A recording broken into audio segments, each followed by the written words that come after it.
ఎవరైనా నీళ్ళు చూడడానికి వెళ్తారంటారా? 12 గంటలకి ఒక్కరితే చాలా దూరం నుంచి ప్రయాణం అయ్యి నీళ్ళు చేతి కూడా వచ్చింది. 12 గంటలకు ఎవరు వస్తారంటే ఎవరు ముఖం చూడకుండా ఉండడానికి 12 గంటలకు వస్తారు. ఈ స్త్రీ ఎటువంటిది? చాలా చెడుతనం కలిగిన స్త్రీ. ఎవరైనా చూస్తే అపహాసం చేస్తున్నారు, ఎవరైనా చూస్తే ఉమ్ము వేస్తున్నారు, ఎవరికి కూడా ముఖాన్ని చూపించుకోలేని సిగ్గుతో ఉన్నది స్త్రీ. ఈమె చేసిన తప్పు ఏంటంటే వ్యభిచారము కలిగి ఉన్నది, జారత్వము కలిగి ఉన్నది.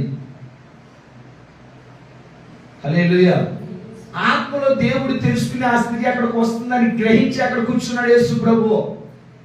ఈ రోజు నువ్వు మందిరంలోకి వచ్చున్నావని దేవుడు నీకంటే ముందు వచ్చి కూర్చున్నాడు. నీ జీవితం మారిద్దామని దేవుడు. హల్లెలూయా.